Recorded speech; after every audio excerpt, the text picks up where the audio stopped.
हरे कृष्णा, राधे राधे। स्वागत है आप सभी का गोविंद भजो चैनल पर।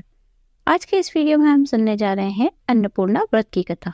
एक समय की बात है, काशी निवासी धनंजय की पत्नी सुलक्षणा, उसे अन्य सभी सुख था, केवल निर्धनता ही उसके दुख का कारण थी। यह दुख उसे हर समय सताता था। एक दिन सुलक्षणा अपने पति से बोली, स्वामी आप कुछ उद्यम करो तो काम चले, इस प्रकार कब तक काम चलेगा। सुलक्षणा की बात धनंजय के मन में बैठ गई और वह उसी दिन विश्वनाथ शंकर जी को प्रसन्न करने के लिए बैठ गया और कहने लगा, हे देवादिदेव विश्वेश्वर, मुझे पूजा पाठ कुछ नहीं आता, केवल तुम्हारे भरोसे बैठा हूँ। इतनी विनती करके 2-3 दिन तक भूखा प्यासा बैठा रहा। यह देखकर भगवान शंकर ने उसके कान में अन्नपूर्णा अन्नपूर्णा अन्नपूर्णा इस प्रकार 3 बार कहा। वह सोचने लगा, यह कौन है, क्या कह गया। इस सोच में धनंजय पड़ गया। फिर मंदिर से आते हुए ब्राह्मणों को देखकर पूछने लगा, पंडित जी अन्नपूर्णा कौन है। ब्राह्मणों ने कहा, तू अन्न छोड़कर बैठा है, सो तुझे अन्न की ही बात विचार में आती है, तू घर जा, अन्न ग्रहण कर। तब धनंजय घर आकर स्त्री से सारी बात कहने लगा। वह बोली, नाथ आप चिंता न करें, स्वयं शंकर जी ने यह मंत्र दिया है, वे स्वयं ही इसका खुलासा करेंगे। धनंजय फिर जैसे के तैसा पूजा में बैठ गया। रात्रि में शंकर जी ने आज्ञा दी, कहा तो पूर्व दिशा में चला जा।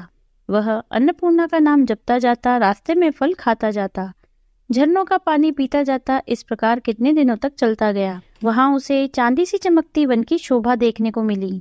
सुंदर सरोवर देखने में आया। उसके किनारे कितनी ही अप्सराएं झुंड बनाए बैठी थी। एक कथा कहती थी और जय मां अन्नपूर्णा इस प्रकार बार बार कहती जाती। ये अघन मास की उजियारी रात्रि थी। आज से ही व्रत का आरंभ था। जिस शब्द की खोज करने वह आया था, उसे वह वहां सुनने मिला। धनंजय ने उनके पास जाकर पूछा, हे देवियों आप क्या करती हो। सब ने कहा, हम अन्नपूर्णा माता का व्रत करती हैं। व्रत करने से क्या होता है, ये किसने पहली बार किया था, इसे कैसे किया जाता है, इसकी क्या विधि है, मुझसे भी कहो। वो कहने लगी, इस व्रत को सब कोई कर सकते हैं। 21 दिन के लिए 21 गांठ का सूत का धागा लें। 21 दिन न बने तो 1 दिन उपवास करें। यह भी न बने तो केवल कथा सुनकर प्रसाद ले। निराहार रहकर कथा कहे या सुने। सुनने वाला कोई ना मिले तो पीपल के पत्तों को रखकर सुपारी या ग्वारपाठा के वृक्ष को सामने कर, दीपक को साक्षी कर, सूर्य, गाय, तुलसी या महादेव को बिना कथा सुनाए मुख में दाना नहीं डालना चाहिए। यदि भूल से दाना मुंह में पड़ भी जाए तो 1 दिन फिर उपवास करें। धनंजय बोला, इस व्रत के करने से क्या होगा। वे कहने लगी, इसके करने से अंधों को नेत्र मिलते हैं, लूलों को हाथ मिलते हैं, निर्धन के घर धन आता है, बांझ को संतान मिलती है, मूर्ख को विद्या आती है। जो कामना से ये व्रत करते हैं, माँ उनकी इच्छा वो पूरी करती है। वह कहने लगा, बहन मेरे पास भी धन नहीं है, विद्या नहीं है, कुछ भी तो नहीं है, मैं दुखिया और दरिद्र ब्राह्मण हूँ, मुझे भी इस व्रत का सूद दोगी। तो वह कहने लगी, हाँ भाई देंगे, तेरा कल्याण हो, ले यह व्रत का मंगल सूत्र ले। धनंजय ने व्रत किया। व्रत पूरा हुआ तो सरोवर में से 21 खंड की सुवर्ण सीढ़ी हीरा मोती जड़े हुए प्रकट हुई। धनंजय जय अन्नपूर्णा कहता जाता। इस प्रकार कितनी ही सीढ़ियां उतर गया और क्या देखता है, करोड़ों सूर्य के समान अन्नपूर्णा का मंदिर है। उसमें सामने स्वर्ण सिंहासन पर माता अन्नपूर्णा विराजमान है। सामने भिक्षा हेतु भगवान शंकर खड़े हैं। दिव्यांगनाएं चंवर डुलाती हैं, कितने ही हथियार बांधे पहरा देती हैं। धनंजय दौड़कर जगदम्बा के चरणों में गिर गया। देवी उसके मन का कलेश जान गई। धनंजय कहने लगा, माता आप तो अंतर्यामी हो, आपको अपनी दशा क्या बताऊं। माता बोली, तूने मेरा व्रत किया है, जा संसार तेरा सत्कार करेगा। माता ने धनंजय के जिह्वा पर बीज मंत्र लिख दिया। अब तो उसके रोम रोम में विद्या प्रकट हो गई। इतने में क्या देखता है, काशी विश्वनाथ के मंदिर में खड़ा है।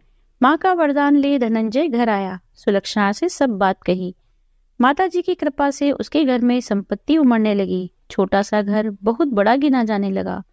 जैसे शहद के छत्ते में मक्खियां जमा होती है, उसी प्रकार अनेक सगे संबंधी आकर उसकी बड़ाई करने लगे और कहने लगे, इतना धन और इतना बड़ा घर, सुलक्षणा से संतान नहीं तो इस कमाई का भोग कौन करेगा, इसलिए तुम दूसरा विवाह करो। अनिच्छा होते हुए भी धनंजय को दूसरा विवाह करना पड़ा और सती सुलक्षणा को सौत का दुख उठाना पड़ा।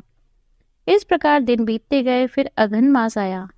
नए बंधन से बंधे पति से सुलक्षणा ने कहा, हम व्रत के प्रभाव से सुखी हुए हैं, इस कारण यह व्रत छोड़ना नहीं चाहिए।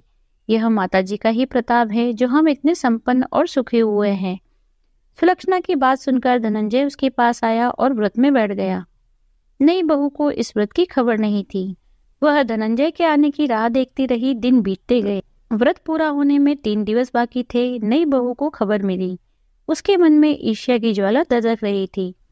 सुलक्षणा के घर आ पहुंची और वहां कलेश मचा दिया। धनंजय को अपने साथ ले गई। नए घर में धनंजय को थोड़ी देर के लिए निद्रा ने जकड़ लिया। इस समय नई बहू ने उसके व्रत का सूत तोड़कर आग में फेंक दिया। अब तो माताजी का कोप जाग गया। घर में अकस्मात आग लग गई। सब कुछ जलकर राख हो गया। सुलक्षणा जान गई और पति को फिर अपने घर ले आई।